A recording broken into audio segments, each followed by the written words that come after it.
নমস্কার, story time with AB চ্যানেলে আমি আকাশ ব্যানার্জি আপনাদের সকলকে জানাই স্বাগত। আজ আপনাদের সামনে উপস্থিত করতে চলেছি সুন্দর একখানি পুস্তিকা। পুস্তিকার নাম মন নিয়ে কথা।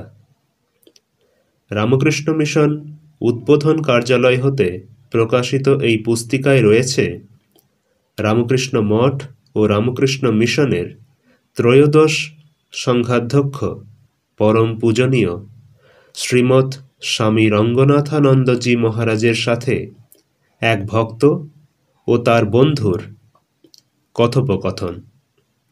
এই বন্ধুকে পুস্তিকায় র নামে অভিহিত করা হচ্ছে।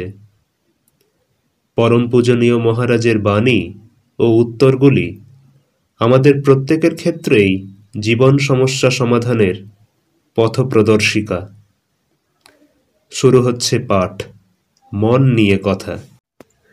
এখানে উল্লেখ্য যে সময়ে মহারাজের এই কথোপকথন প্রকাশিত হয় তখন মহারাজ রামকৃষ্ণ মঠ ও রামকৃষ্ণ মিশনের সহাধ্যক্ষ ছিলেন। প্রথমে প্রকাশকের নিবেদন।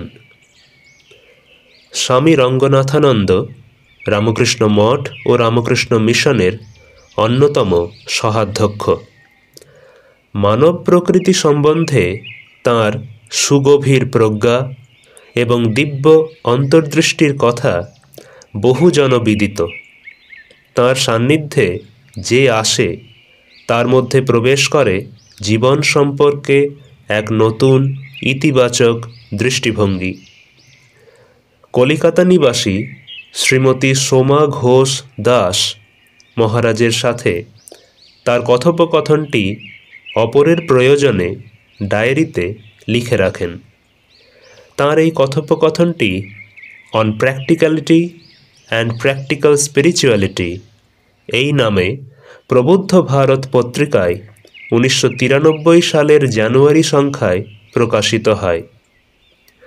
বর্তমান পুস্তিকাটি মন নিয়ে কথা ওই কথোপকথনটির শ্রীমতী ঘোষকৃত বাংলা অনুবাদ।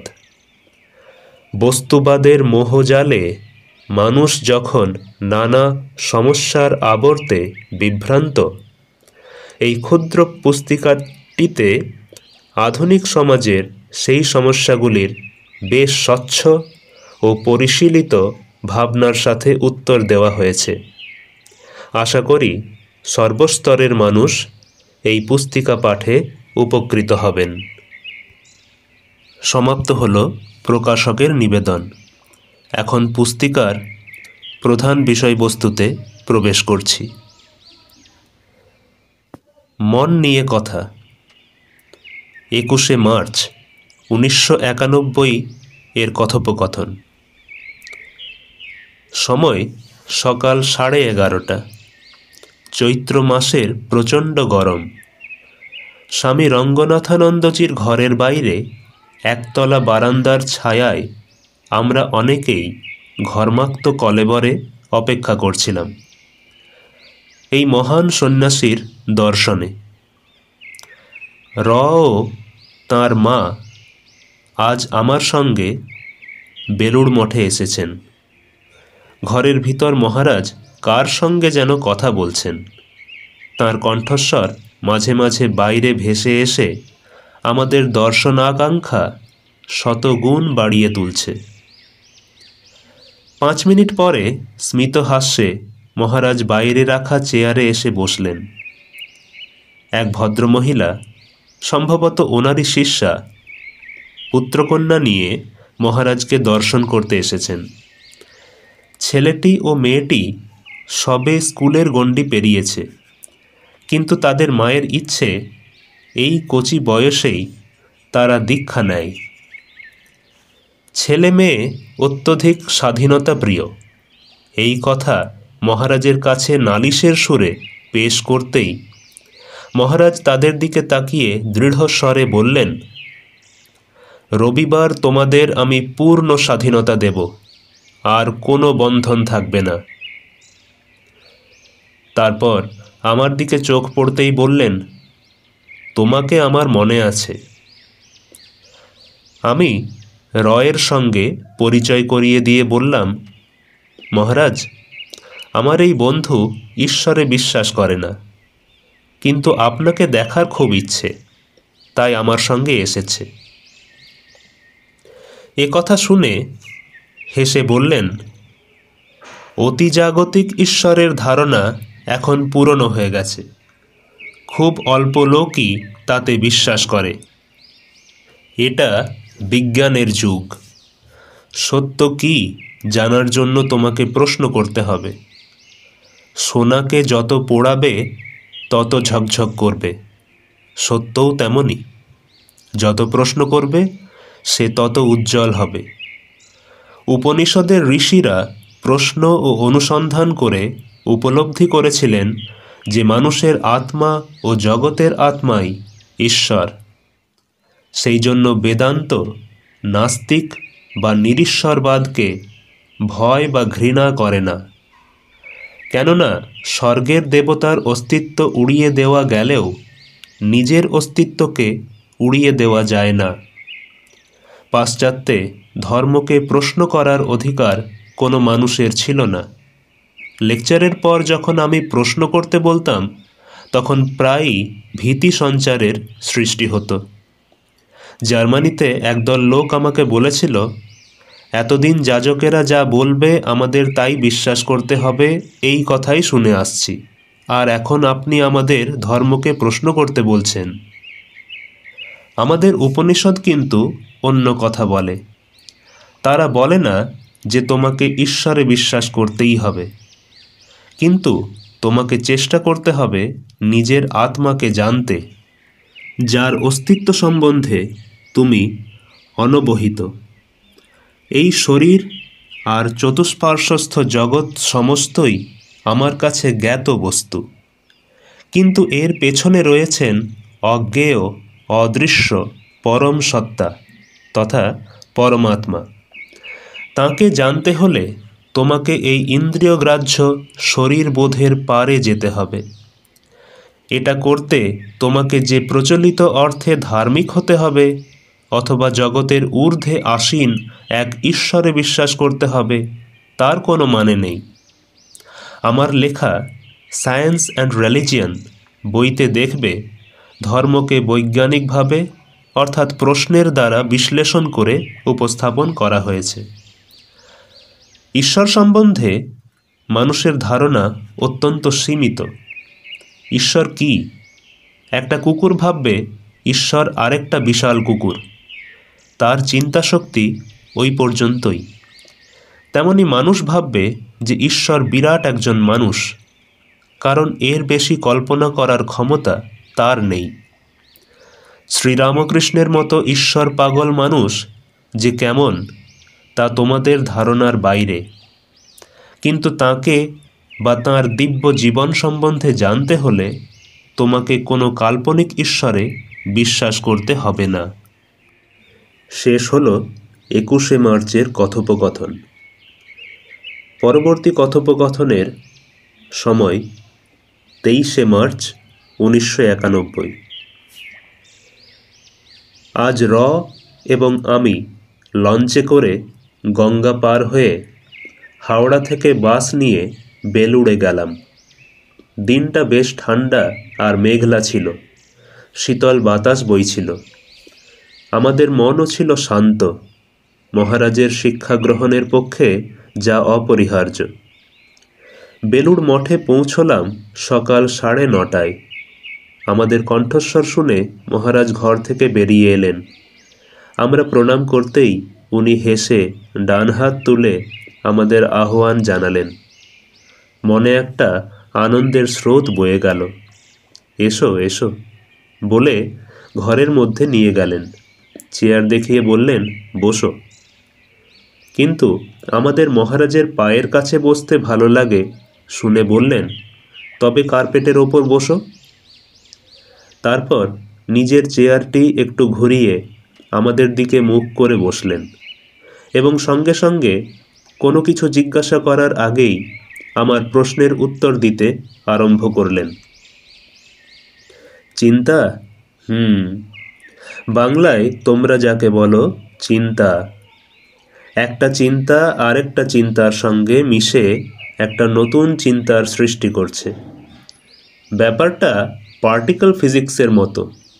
একটা পার্টিকেল আরেকটা পার্টিকেলের সঙ্গে ধাক্কা খেয়ে একটা নতুন পার্টিকেল তৈরি করছে। প্রক্রিয়াটা না থেমে একটানা চলছে তো চলছেই।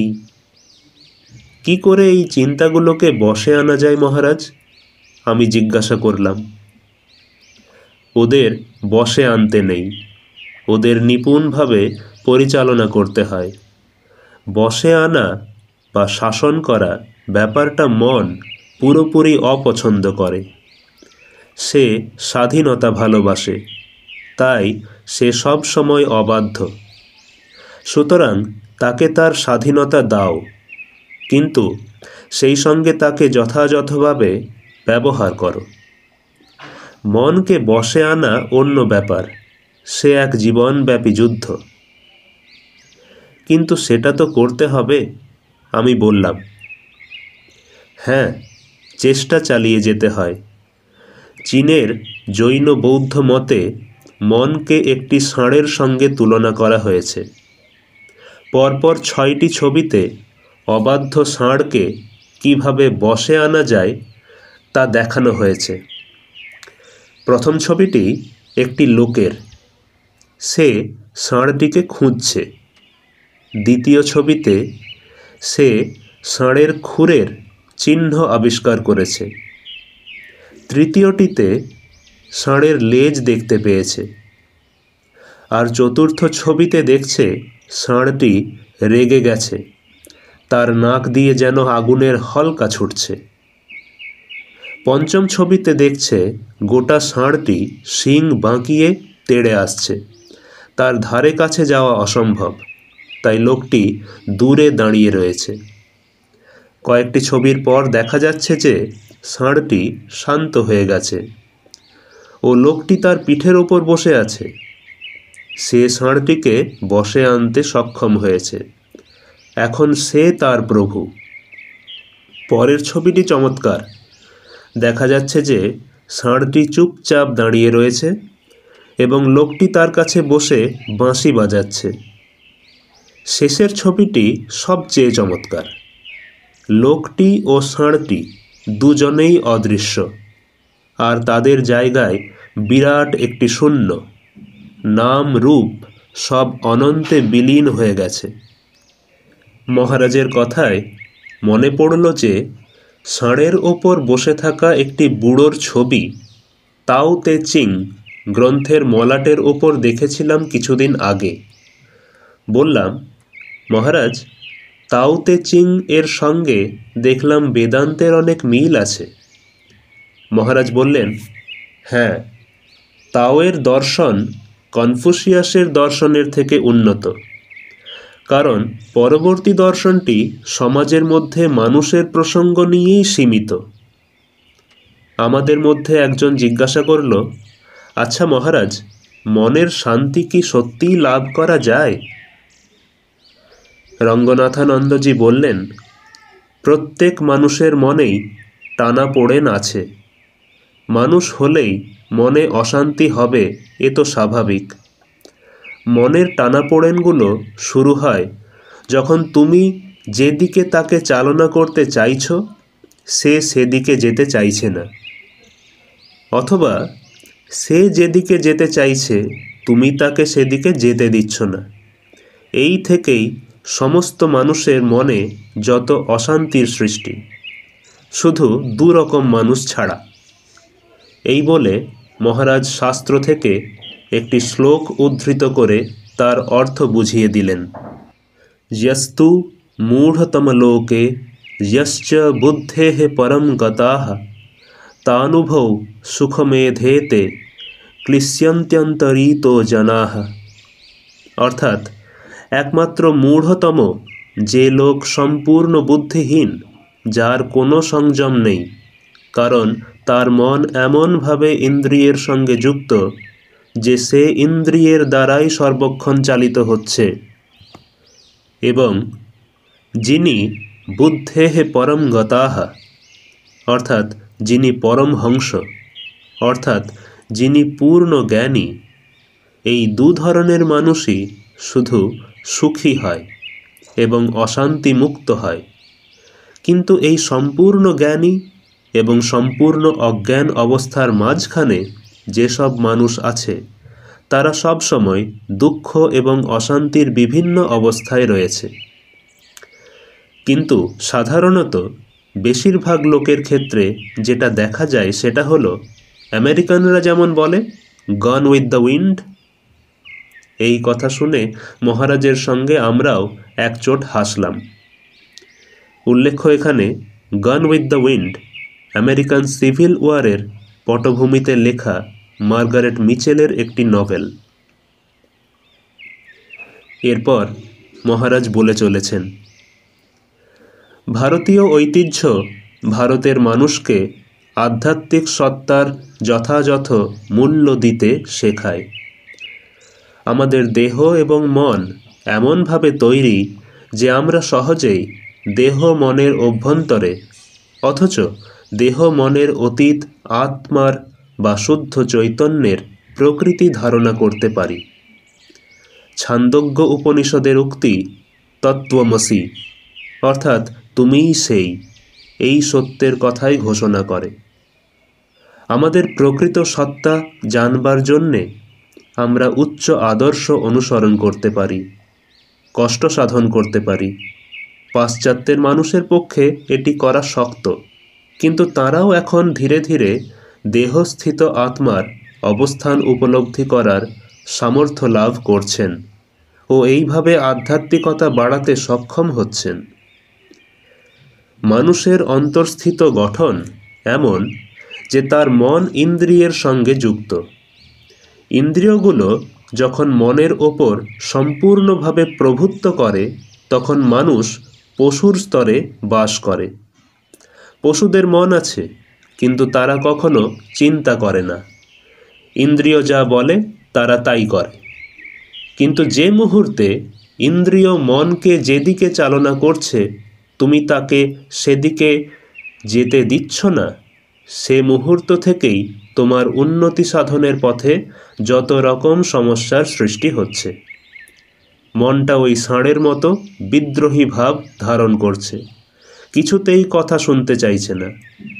কিন্তু মানুষ চেষ্টা করে নিজের মনকে ইন্দ্রিয়ের স্তর থেকে বুদ্ধির ও শিল্পের স্তরে এবং সবশেষে আধ্যাত্মিক স্তরে তুলতে।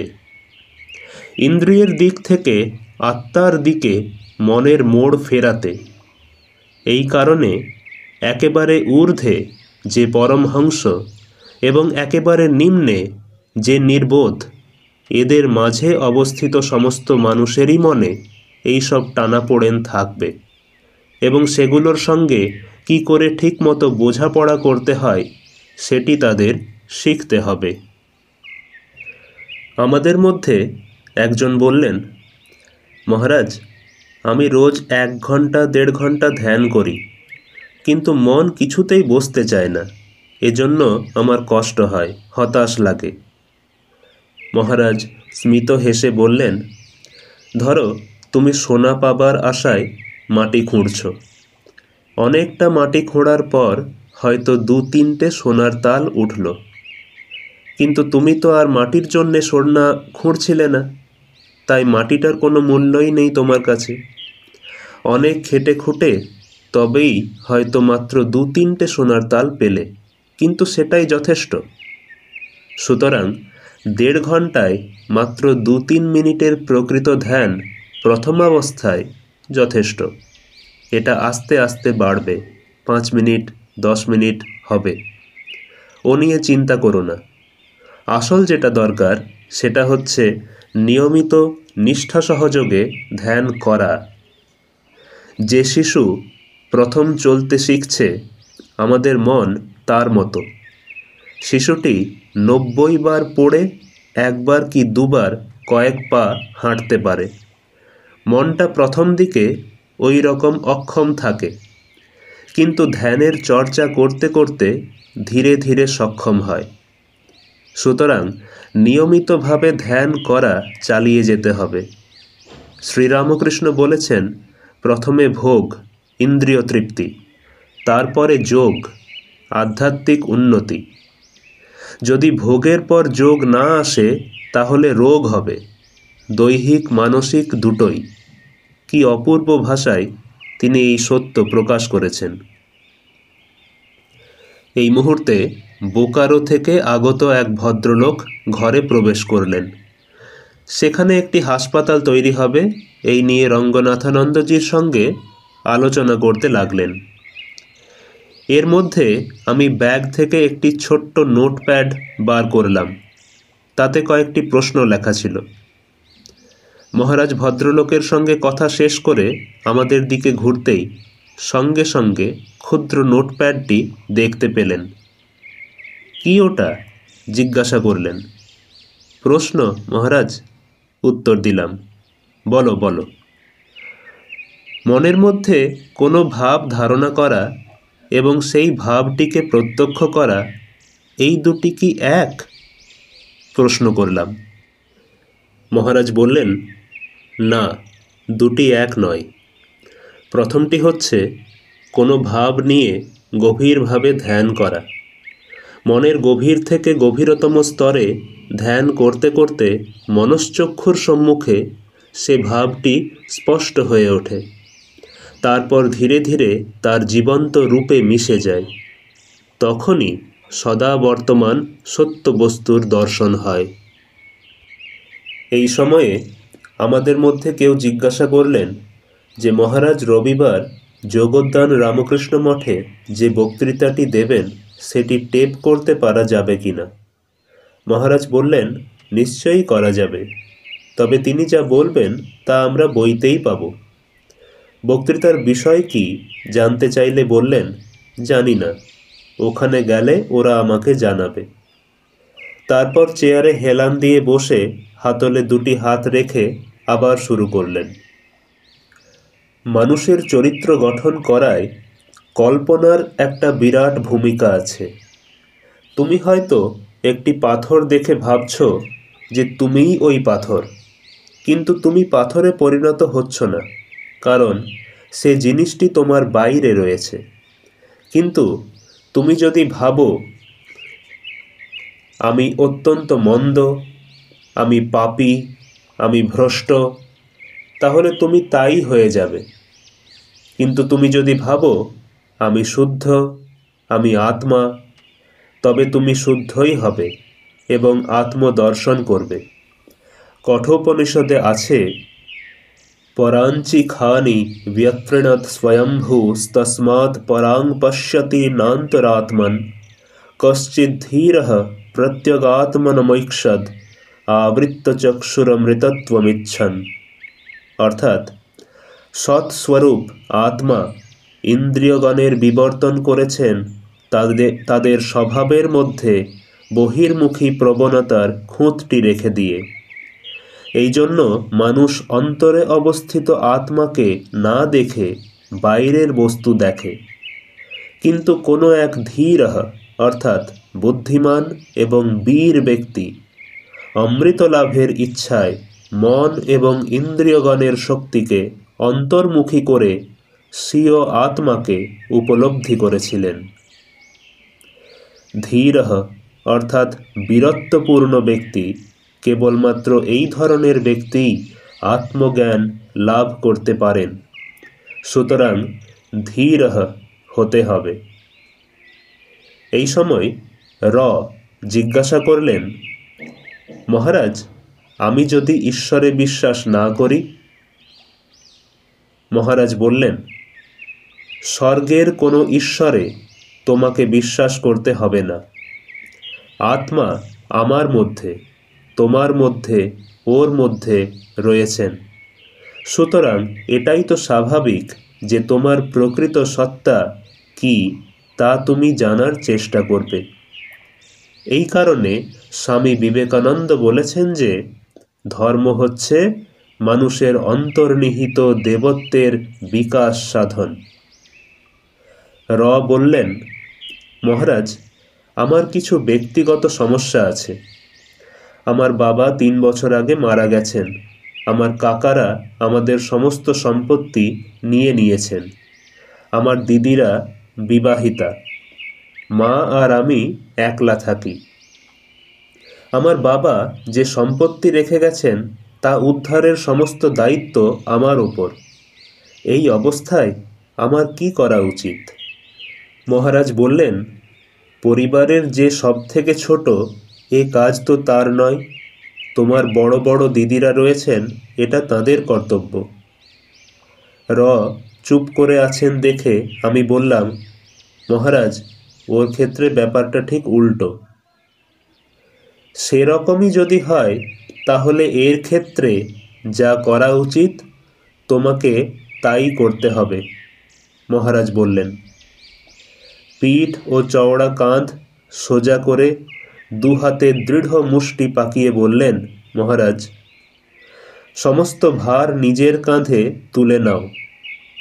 নিজের ওপর বিশ্বাস রাখো, কোনো দায়িত্ব নিতে ভয় পেও না, নিশ্চয়ই শক্তি পাবে। বললেন, মহারাজ, মা আমায় নিয়ে খুব চিন্তিত। উনি বলেন আমার বিয়ে করা উচিত, কিন্তু কি যে করব কিছু বুঝতে পারি না। মহারাজ বললেন, সেটা স্থির করার বয়স তোমার হয়েছে। তোমার বুদ্ধি যথেষ্ট পরিণত। কত বয়স তোমার? বললেন, 30। মহারাজ বললেন, আচ্ছা, তাহলে তোমার মনকে তন্ন তন্ন করে বিশ্লেষণ করে দেখো। যদি তোমার সংসার করার প্রবল বাসনা থাকে, তবে এমন একজন মানুষকে স্বামী হিসাবে বেছে নাও যাকে তোমার ভালো লাগে, তোমার মায়ের ভালো লাগে, এবং সেই মনোনীত ব্যক্তির প্রতি অনুগত থাকো। কিন্তু ঠিক ঠিক মানুষকে পছন্দ করা চাই, নয়তো বিয়ের মুহূর্ত থেকেই জীবন একেবারে নরক হয়ে উঠবে। আমি কোনো কোনো স্বামীর মধ্যে এত মদের প্রতি আসক্তি, এত লাম্পট্য দেখেছি যে বলবার নয়। এই সব ক্ষেত্রে পাত্র পছন্দ করায় গলদ ছিল। সুতরাং ঠিক মতো পছন্দ করে সেই পছন্দে দৃঢ় থাকো এবং স্বামীর সঙ্গে আনন্দে জীবনযাপন করো। কিন্তু যদি মনে করো যে বিবাহ না করে তুমি থাকতে পারবে, যদি মনে করো যে স্বামী থাকা তোমার পক্ষে একান্ত প্রয়োজনীয় নয়, তাহলে ওসব চিন্তা মন থেকে একেবারে দূর করে দাও। মেয়েদের 20 থেকে 25 কিংবা 28 বছর বিয়ের পক্ষে প্রশস্ত। এই বয়সে মেয়েরা সহজেই বন্ধুত্ব করতে পারে, আর বিবাহের জন্য যে যে গুণ থাকা প্রয়োজন সেসবও তখন ঠিক ঠিক থাকে। কিন্তু এরপর মনের সহজ নমনীয় ভাব চলে যায়। তখন সে আর আগের মতো মিশতে পারে না। তাছাড়া পরে বিয়ে করলে ছেলেমেয়েরা বেশি বয়সে জন্মাবে, সেই থেকে আবার নানা সমস্যার সৃষ্টি হবে। সুতরাং বিয়ে করবার হলে এখনই করো। আবার প্রশ্ন করলেন, আমার কোনো বিশ্বাস নেই, আবার বিয়েরও তেমন ইচ্ছা নেই। এই অবস্থায় আমি কি করব? মহারাজ, মনকে প্রথমে বিশ্লেষণ করে দেখো সে কি চায়। যদি কোনো তীব্র সাংসারিক বাসনা থাকে তাহলে তোমার পক্ষে বিবাহ করাই শ্রেয়। কিন্তু যদি বিবাহ না করতে চাও তবে ঈশ্বরের দাস হও আর অপরের সুখ ও কল্যাণের জন্য কাজ করো। তারপর বললেন, পুরুষ মানুষ সন্ন্যাসী হলে যেমন স্ত্রী সঙ্গ ত্যাগ করে, তেমনি মেয়েদেরও সন্ন্যাসী হবার ইচ্ছা হলে তাদের সম্পূর্ণভাবে পুরুষকে ত্যাগ করতে হবে। এই ক্ষেত্রে পুরুষ বা স্ত্রী একে অপরকে ঘৃণা করবে না, কিন্তু শ্রদ্ধার চোখে দেখবে। তবে একটি কথা, শ্রীরামকৃষ্ণ কোনো সংকীর্ণ বা স্বতন্ত্র ধর্মীয় মতের আচার্য ছিলেন না। তিনি সমস্ত ধর্মকে গ্রহণ করেছিলেন, কাউকে বর্জন করেননি। যত ধর্মমতের যত দেবতা আছেন তিনি তাদের সকলের ঊর্ধ্বে, এমনকি তিনি মানুষের সর্বোচ্চ কল্পনারও ঊর্ধ্বে। তাঁর অমৃতময় বাক্যসুধা একটু পান করো। অন্তত কথামৃতের প্রথম 250 পাতা পড়ে তারপর চারিদিকে চেয়ে দেখো। দেখবে জীবনের প্রতি তোমার দৃষ্টিভঙ্গি পাল্টে গেছে। কথামৃত একখানি অতি সুন্দর কাব্য, যা মানুষকে উন্নত করে। শ্রীরামকৃষ্ণ এই গানটি গাইতে খুব ভালোবাসতেন। সুরাপান করি না আমি, সুধা খাই জয় কালী বলে, মন মাতালে মাতাল করে, মদ মাতালে মাতাল বলে। তারপর কোনো একজনকে আঙুল দিয়ে নির্দেশ করে হাসতে হাসতে বললেন, ও খানিকটা এই সুধা পান করেছে, ওর কাছ থেকে কিছু নাও। এবার যাবার পালা। মহারাজের জন্য নাপিত অপেক্ষা করেছিল, তাই আর কয়েকটি কথা বলে উনি উঠে দাঁড়ালেন। আমরা প্রণাম করতে আবার আমাদের আশীর্বাদ করলেন। সেদিন বেলুড় থেকে ফিরলাম একেবারে হালকা হয়ে, দ্বন্দ্বহীন, শান্ত, আনন্দে পূর্ণ মন নিয়ে। নমস্কার। শেষ হলো মন নিয়ে কথা পুস্তিকাটির পাঠ। আবার কোনো একটি পাঠ বা আবৃত্তি নিয়ে আপনাদের কাছে ফিরব। সকলে ভালো থাকবেন। নমস্কার।